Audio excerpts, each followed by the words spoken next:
ठीक है, तो हमने जब एक्स स्क्वायर का डेरिवेटिव किया तो हमें 2x मिला। ये बात बिल्कुल सही है, डेरिवेटिव आपने बिल्कुल सही किया है, लेकिन अब इस बात को समझने का टाइम आ चुका है कि आप ये समझ लेंगे 2x दे क्या रहा है, क्योंकि बिना इसको समझे आप डिफरेंशिएशन नहीं कर, एप्लीकेशन ऑफ डेरिवेटिव नहीं कर पाएंगे।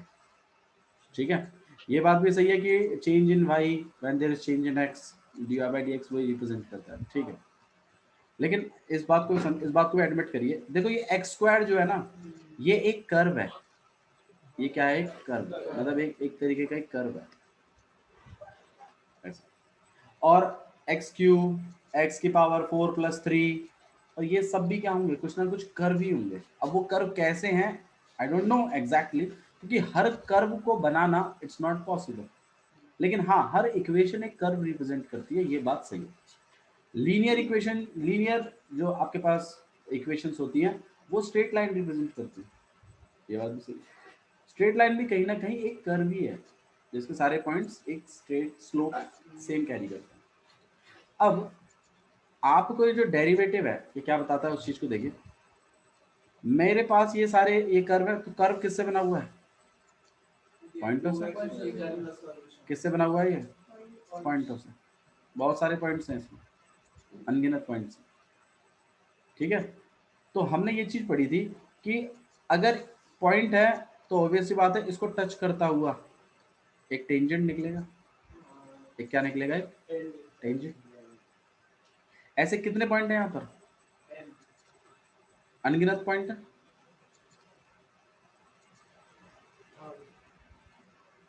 तो अनगिनत टेंजेंट निकलेंगे कि नहीं निकलेंगे? और ये सारी की सारी टेंजेंट एक्स एक्सेस को भी कट करेंगे, ऑब्वियस बात। तो स्ट्रेट लाइन में हम लोगों ने पढ़ा था ना कि कोई भी लाइन जो होती है वो एक्स एक्सेस को जो कट करती है तो उसके साथ एक थीटा एंगल क्रिएट करती है। स्लोप पढ़ा है ना हम लोगों ने, लाइन का स्लोप। तो टेन थीटा का जन्म होता है यहाँ से। मतलब इसको थोड़ी देर के लिए हॉल्ट पर डालते हैं, पहले लाइन के बारे में सीख लेते हैं। 11th क्लास का कॉन्सेप्ट है, लाइन जो होती है वो आपके एक्स एक्सिस को कट करती है और उसमें से फिर हम स्लोप निकालते हैं। स्लोप क्या होता है? स्लोप का मतलब है एक लाइन का झुकाव।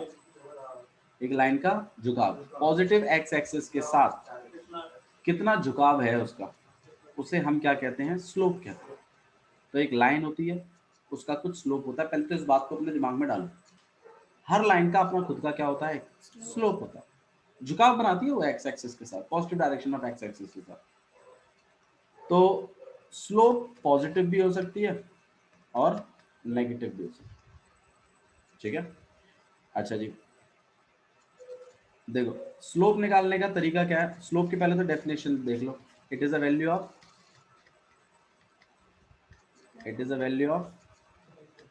tan theta. ये किसकी वैल्यू है? tan थीटा की। Where theta is the angle between the line and the positive x axis. किसी को दिक्कत है इसमें?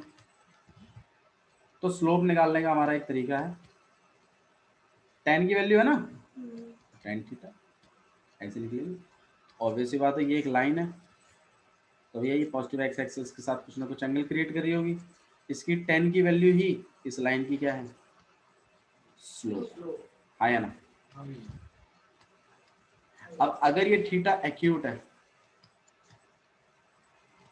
एक्यूट मतलब 0 से 90 के बीच में है, तो ऑब्वियस सी बात है tan थीटा कौन से क्वाड्रेंट में आ रहा होगा? First quadrant. और फर्स्ट क्वाड्रेंट में tan कैसा बिहेव करता है? पॉजिटिव। तो ऑब्वियस बात है स्लोप कैसी होगी हमारी? पॉजिटिव। ये बात तो दिमाग में डालिए पहले। ठीक है, और अगर यही थीटा लाइन अगर ऐसी होती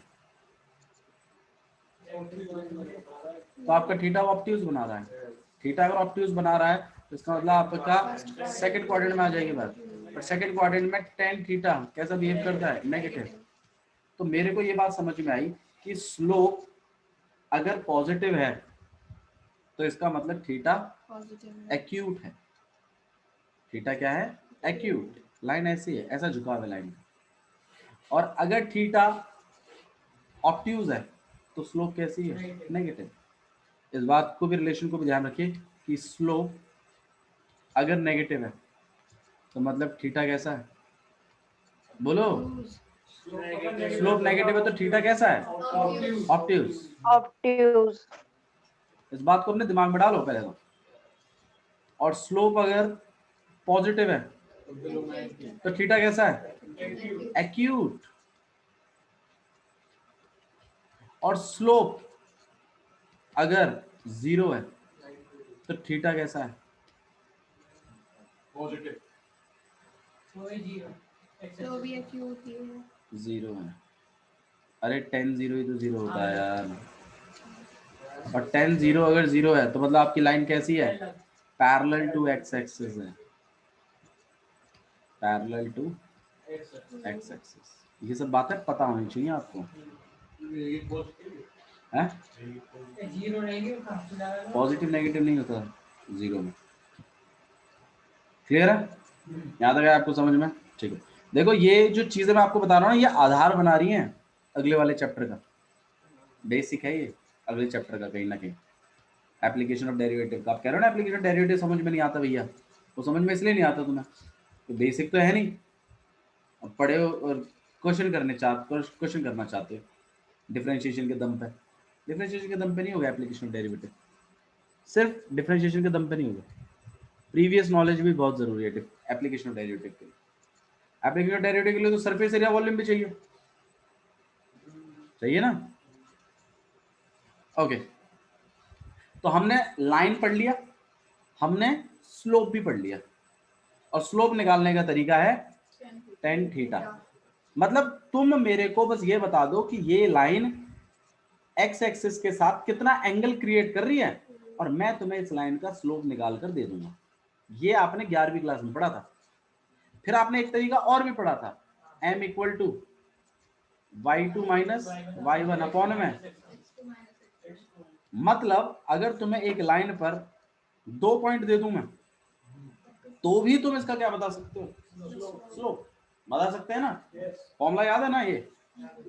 फिर तुमने ये भी चीज पढ़ी थी कि अगर दो लाइन है पैरेलल हैं तो उनका स्लोप इक्वल होता है। इन सब बातों को ध्यान रखना जो मैं कह रहा हूं आपसे। If lines are parallel then their slopes are equal.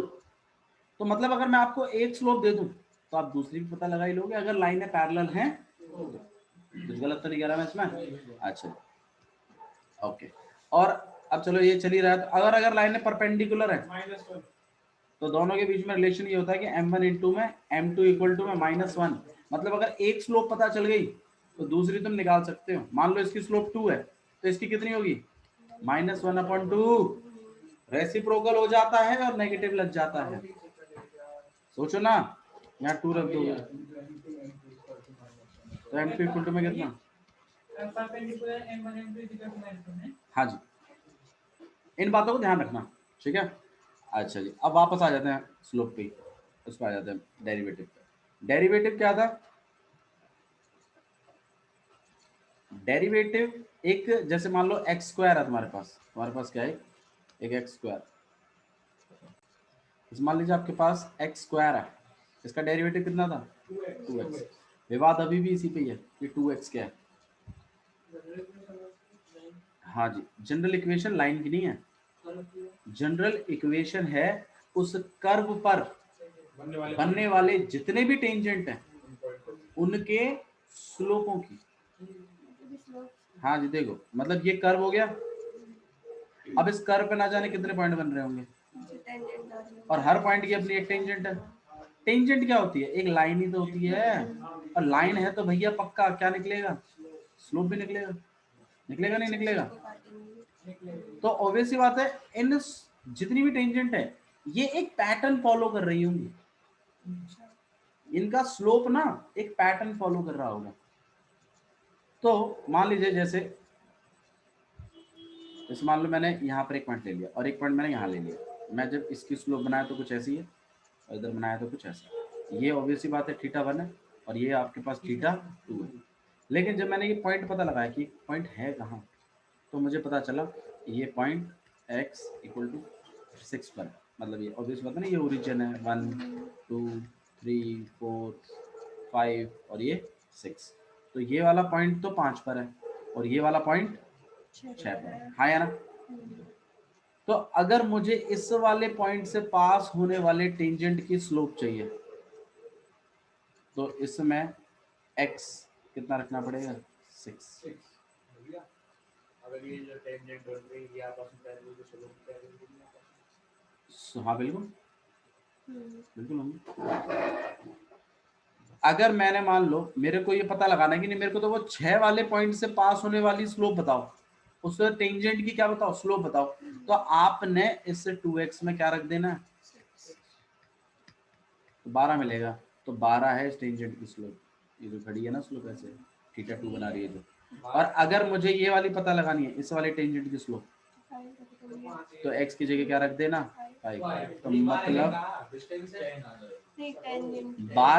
12 हाँ। अब इसमें ये बात है 12 क्या है, 12 है वो जो x इक्वल टू 6 पर जो पॉइंट बन रहा होगा कोई ना कोई, तो उस पॉइंट से पास होने वाली कोई ना कोई टेंजेंट जरूर बन रही होगी, उसकी जो स्लोप है ना वो है 12।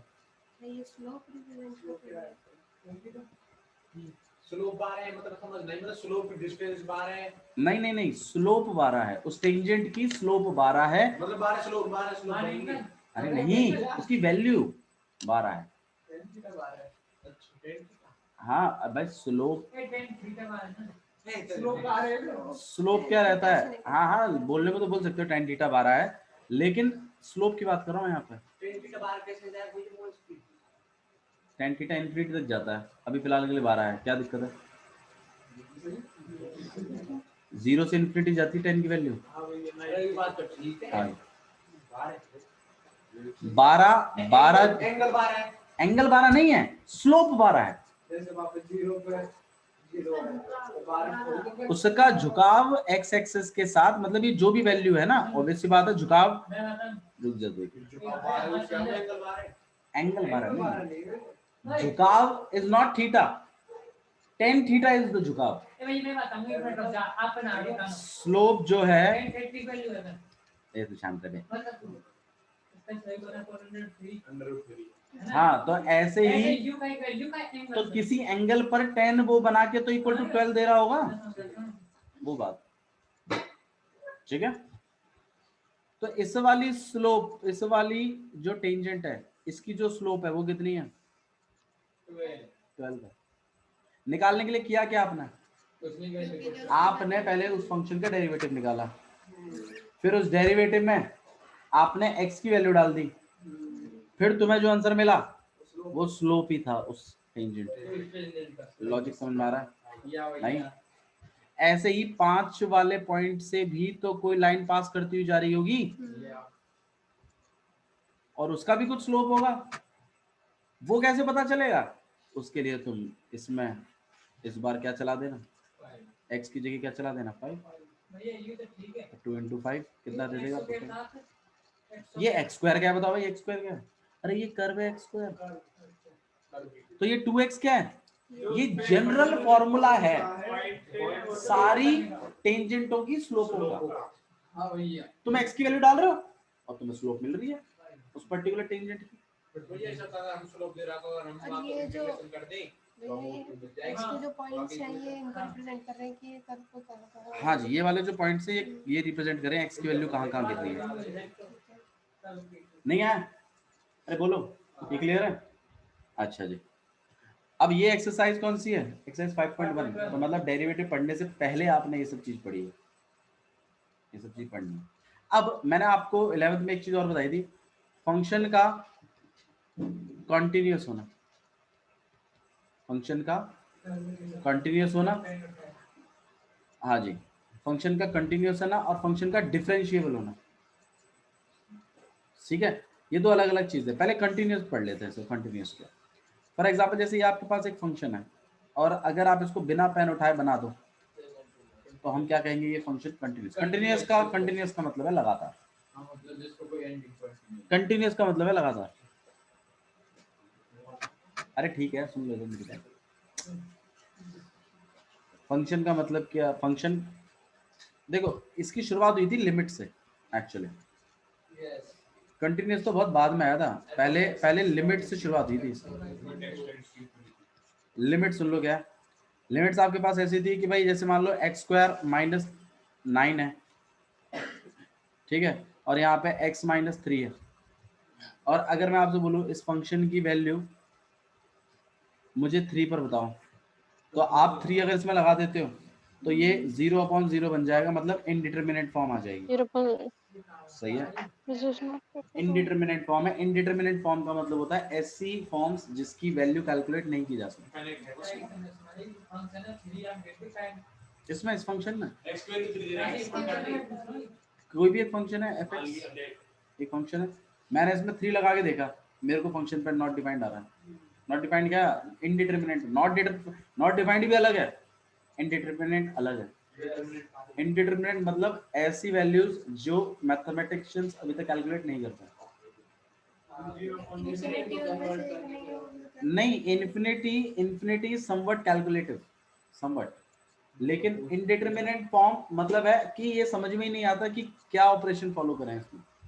तो इनडिटरमिनेट फॉर्म मतलब है कि जिसको मतलब जिसके बारे में खोज ही नहीं हो पा रही। हाँ चल रहा है उसके साथ साथ। तो 0/, प्लीज यार लेट मी फिनिश थिंग, क्योंकि वरना आप लोगों को जो ये कि आएगा नहीं समझ। पॉसिबल नहीं। fx हो गया आपके पास x स्क्वायर माइनस 9 अपॉन में x माइनस 3 है। अगर मैं इसमें 3 में कैलकुलेट करने को बोलूँ तो 3 पे कैलकुलेट नहीं हो पाएगी, ठीक है। अब जीरो आ जाएगी। लिमिट का कॉन्सेप्ट आया क्यों वो सुनो। लिमिट का कॉन्सेप्ट इसीलिए आया, लिमिट का मतलब है कि हम इसमें x 3 पे तो वैल्यू नहीं निकाल सकते, लेकिन हम 3 के आसपास वैल्यू निकालने की कोशिश करेंगे। हम 3 पर वैल्यू, एक्चुअल वैल्यू कैलकुलेट नहीं कर सकते। मतलब मैं f(3) निकालने जाऊंगा इसका तो माइट भी 0.0 फॉर्म बनेगी। तो उसने बोला कि ठीक है 3 पे मत बताओ, क्योंकि mathematicians are interested in calculating the value of this function at 3।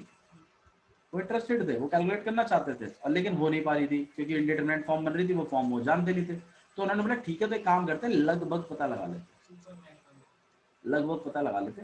और अब लगभग पता लगाने गए तो ऐसे ऐसी बात होगी कि भाई मान लो यहाँ 0 है, यहाँ 1 है, यहाँ 2 है, यहाँ 3 है और यहाँ 4 है। अब उसने बोला चलो 3 पे लगभग पता लगा देते हैं। अब 3 पे जब मैंने लगभग पता लगाने की कोशिश करी तो मैं तो यहाँ से अप्रोच करा था आराम से राजी होके। फिर एक मैथमेटिशियन से बोला कि तुम यहीं से कैसे डिसाइड कर लोगे लगभग 3 पे क्या है, केस यहाँ से भी तो बनता है, तो तुम्हें दोनों तरफ से बात करनी चाहिए। और अगर दोनों तरफ से वैल्यू एक ही पॉइंट को इंडिकेट कर रही है, मान लो मैं यहाँ से भी कैलकुलेट करूँ तो भी 5 ही आता है, लगभग 5 आता है, एक्चुअल तो 5 आ ही नहीं सकता, लगभग आएगा। जो भी वैल्यू आएगी वो लगभग आएगी इतने के आसपास। और जब मैं वहां से अप्रोच कर रहा हूँ तो भी मान लीजिए लगभग कितनी आ रही है, वही आ रही है 5 ही। तो इसका मतलब क्या है कि 3 पर limiting value, not exact value, exact value तो नॉट डिफाइंड है, लेकिन लिमिटिंग वैल्यू की अगर मैं बात करूं तो 5 बनती है। लिमिटिंग वैल्यू का मतलब होता है when x approach towards the point. जैसे मान लो मैं आपको ना एक नॉर्मल फंक्शन कैलकुलेट करके देता हूँ, ठीक है। नॉर्मल फंक्शन देखो, मान लीजिए आपका फंक्शन है, सिंपल बना रहे हैं इसको, ठीक है, x प्लस में 2 है। अब अगर कोई मेरे को बोले कि इस पर मुझे 3 पे वैल्यू निकाल के दिखाओ, तो मैं क्या करूंगा, उठा के इसको डाल दूंगा।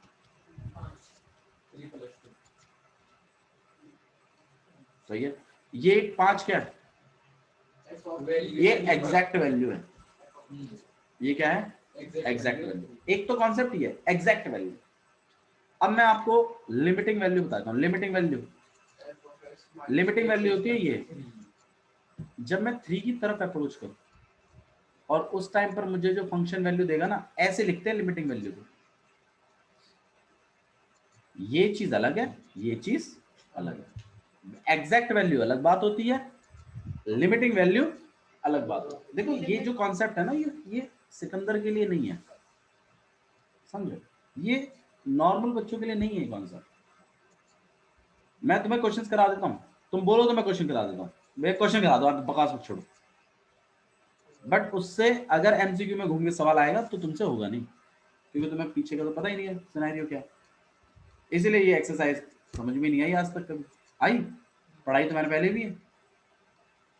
ये 2 बार पढ़ चुके हैं। हाँ, लेकिन बात है ना, रिपीटेशन करते हैं तो पुरानी बात याद आ जाती है, रिकॉल हो जाता है, फिर बेस बनता है, फिर उसको आगे बाद में। तो आपको ये समझना है, एक तो होती है एग्जैक्ट वैल्यू, इतना समझो पहले, एक होती है एग्जैक्ट वैल्यू, एक होती है लिमिटिंग वैल्यू। लिमिटिंग वैल्यू का मतलब होता है कि जब x 3 की तरफ बढ़ रहा है तब फंक्शन किसकी तरफ बढ़ रहा है, ठीक है, उसको कहते हैं हम लोग लिमिटिंग वैल्यू। जैसे अभी इस मतलब जब मेरा x 3 की तरफ अप्रोच कर रहा है तो मेरा फंक्शन किसकी तरफ अप्रोच कर रहा है, वो होती है लिमिटिंग वैल्यू, वो होती है लिमिटिंग वैल्यू। और उसको लिखते ऐसे हैं, लिमिट x टेंड्स टू 3, बताना पड़ेगा ना x किसकी तरफ भाग रहा है, 3 की तरफ, तो उस टाइम पे फंक्शन की जो वैल्यू होती है उसको हम कहते हैं लिमिटिंग वैल्यू। मतलब लिखते ऐसे, आप पहले ये देखो लिखते कैसे, लिखते ऐसे, और ये लिमिटिंग वैल्यू होती है, ये क्या होती है आपकी लिमिटिंग वैल्यू, और ये होती है एग्जैक्ट वैल्यू, 3 पर क्या वैल्यू, ठीक है। अब देखना, हाँ जी 3 की तरफ बढ़ रहा है, अब 3 की तरफ जब बढ़ रहा है, लिमिटिंग वैल्यू में ही दो कॉन्सेप्ट है, एक LHL है और एक RHL है, left hand limit, right hand limit. ये लिमिटिंग वैल्यू के दो कॉन्सेप्ट हैं, एक लेफ्ट हैंड लिमिट, एक राइट हैंड लिमिट। क्लियर? अच्छा जी, लेफ्ट हैंड लिमिट का मतलब होता है जब आपका x 3 की तरफ अप्रोच कर रहा है, कहां से, लेफ्ट साइड से। लेफ्ट साइड को इंडिकेट करने के लिए मैंने नेगेटिव यूज किया है। और limiting x tends to 3 positive f of x, ये राइट हैंड लिमिटिंग वैल्यू है, ये राइट हैंड लिमिटिंग वैल्यू है, ये लेफ्ट हैंड लिमिटिंग वैल्यू है। और जब लेफ्ट हैंड लिमिटिंग वैल्यू और right hand limiting value same होती हैं, मतलब यहां से अप्रोच कर रहा हूं तो भी 5 की तरफ जा रहा हूं, यहां से अप्रोच कर रहा हूं तो भी 5 की तरफ अप्रोच जा रहा हूं, तब हम ये बात कहते हैं कि इसका मतलब 3 पे इसकी लिमिटिंग वैल्यू कितनी रही होगी, वही रही होगी जो इन दोनों की वैल्यू। ठीक है, मैं एक हल्का सा एक क्वेश्चन, एक मतलब आपको समझाने के लिए एक फंक्शन उठाता हूं, ठीक है, उसमें तुम्हें प्लीज प्लीज उसमें तुम्हें लिमिटिंग वैल्यू भी समझ में आएगा, एग्जैक्ट वैल्यू भी समझ में आएगी। देखना, मैं फंक्शन अपने डिजाइन से बनाऊंगा, देखना ऐसे बनाऊंगा जैसे आपको तंग करने के लिए यहाँ पे बनाया गया है। देखो x इक्वल टू 3 पर मेरी वैल्यू है 5, मेरे फंक्शन की value 5, x equal to less than 3 पर ये वैल्यू है 2, और x की वैल्यू ग्रेटर देन 3 पर भी ये वैल्यू कितनी है, 2 है। कोई फंक्शन तैयार, मैंने तो लिमिटिंग वैल्यू डायरेक्ट लिख रखी है, मैं तो वैल्यू डायरेक्ट लिख रखी है कि अगर 3 से कम है मेरा फंक्शन तो मेरे को क्या पिक करना है मेरा फंक्शन में, 2, कोई एक्स वैक्स कुछ नहीं, सिर्फ डायरेक्ट 2, क्योंकि लिमिट लगाने का हिसाब किताब ही खत्म हो जाएगा वहां से। अगर मैं एक्स लिखता तो फिर वो लिमिट सॉल्व करके दिखानी पड़ती है। अगर मैंने कांस्टेंट रख दिया तो कांस्टेंट पे तो लिमिट लगती ही नहीं है, वो तो वही आंसर होता है। मान लो जैसे मैं आपको बोलूं लिमिट x टेंड्स टू 3, ये भी समझ लो तुम, किसी कांस्टेंट पर लिमिट का कोई असर नहीं होता, ठीक है। जैसे मान लो मैं तुम्हें इस पर बोलूं लिमिट लगाने को, तो x 3 की तरफ जा रहा है, भैया जाता रहा है, मेरी वैल्यू तो 5 है, उसमें तो x आया ही नहीं, तो मुझे क्या फर्क पड़ता है x किसकी तरफ भाग रहा है, मेरा इसका आंसर क्या आएगा। तो कांस्टेंट पे लिमिट का कोई असर नहीं पड़ता, इस बात को भी दिमाग में रखो। ये सब 11वीं की बातें हैं, तुम्हें याद नहीं है, भूल गए, ठीक है, वापस करा रहे हैं उस चीज को। तो कांस्टेंट पे लिमिट का कोई फर्क नहीं पड़ता, पहले तो इस बात को अपने दिमाग में डालो, याद रहेगा। अब बनाते हैं, अब अगर मैं आपसे बोलूं हाँ भैया f ऑफ 3 पर वैल्यू बताओ, कितना आएगा, 5। ये 5 क्या है, ये एग्जैक्ट वैल्यू है, वेरी गुड, ये एग्जैक्ट वैल्यू किधर, 3 पर, 3 पर इस फंक्शन की वैल्यू कितनी है, 5। अब अगर मैं बोलूं नहीं नहीं मैं मान लो नहीं, मैं तो नहीं, मैं बोलूं अच्छा ठीक है एग्जैक्ट वैल्यू ठीक है, लिमिटिंग वैल्यू बताओ इस फंक्शन 3 पर इसकी लिमिटिंग वैल्यू, तो मैं आप लोगों से ये जानना चाहता हूं कि नहीं जानना चाहता, हाँ या ना, अब ये जानने के लिए आपको LHL और RHL चेक करना चाहिए ना पहले, और अगर LHL और RHL बराबर आता है तभी तो मैं कहूंगा इसकी लिमिटिंग वैल्यू एग्जिस्ट करती है। उससे ये डिसाइड हो जाता है कि एग्जिस्ट तो करती है। अगर LHL और RHL limit, left hand limit की वैल्यू और राइट हैंड लिमिट की वैल्यू अगर बराबर आ जाती है तो इससे ये बात घोषित हो जाती है कि लिमिट तो एग्जिस्ट करती है और जो लिमिटिंग वैल्यू है वो LHL और RHL के ही बराबर है। मैं सच बता दूं, समझ में आ भी रहा है, मैं ऐसे बोले जा रहा हूँ, समझ में आ रही है ना बात? क्योंकि ये बातें समझ में नहीं आती जल्दी से, ठीक है, क्योंकि बच्चे का इसको और इसको रिलेट करते रहते हैं, जबकि इसका और इसका तो कोई रिलेशनशिप है ही नहीं। वो एग्जैक्ट वैल्यू है, ये लिमिटिंग वैल्यू है, तुम कैसे कंपेयर कर दोगे इनको? हाँ कुछ केसेस होंगे जब ये दोनों भी बराबर आएंगे। और ऐसे फंक्शनों को कॉन्टिन्यूअस फंक्शन कहते हैं। अच्छा, जब हमारी एग्जैक्ट वैल्यू और लिमिट, एग्जैक्ट वैल्यू और लिमिटिंग वैल्यू भी बराबर आ जाती हैं तो ऐसे फंक्शन कहलाते हैं कंटिन्यूअस फंक्शन। उस पॉइंट पर वो फंक्शन कंटिन्यूअस है, मतलब बिना पेन उठाए बना दोगे तुम उस पॉइंट पर, चाहे कहीं और बनाओ या ना बनाओ, लेकिन हाँ उस पॉइंट पर वो फंक्शन बिना पेन उठाए बना दिया जाएगा।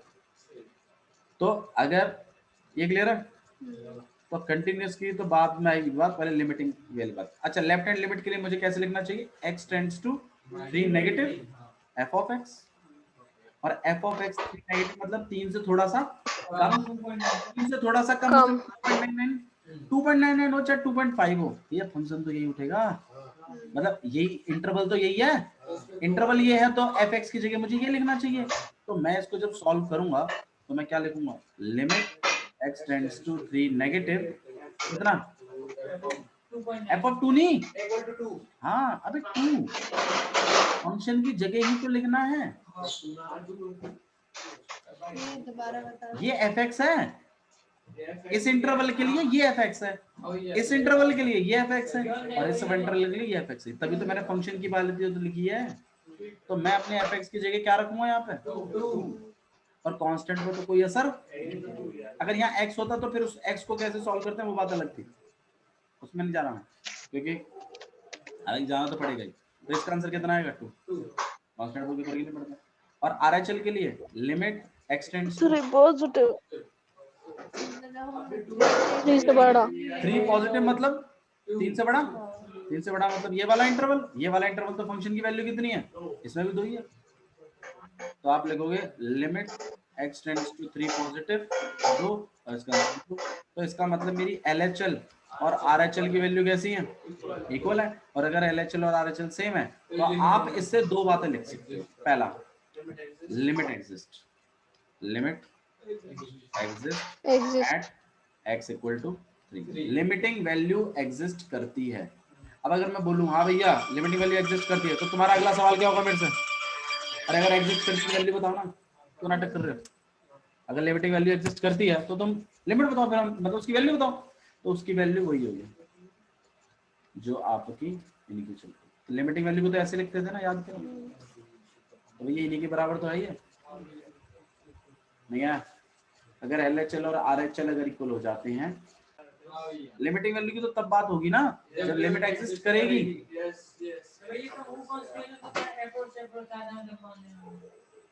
कौन सा? ए यार LHS नहीं, LHL है वो। मैं अभी आपको सिर्फ नेगेटिव लिखना सिखाया मैंने, पॉजिटिव लिखना। कल मैं आपको इन नेगेटिव को, मान लो अभी तो हमारे फंक्शन में x था ही नहीं, अगर कल को यहाँ x और होता तो हम इसको कैसे डील करते? पहले लिमिट का कॉन्सेप्ट सीखो, फिर कंटिन्यूअस का कॉन्सेप्ट सीखना, और फिर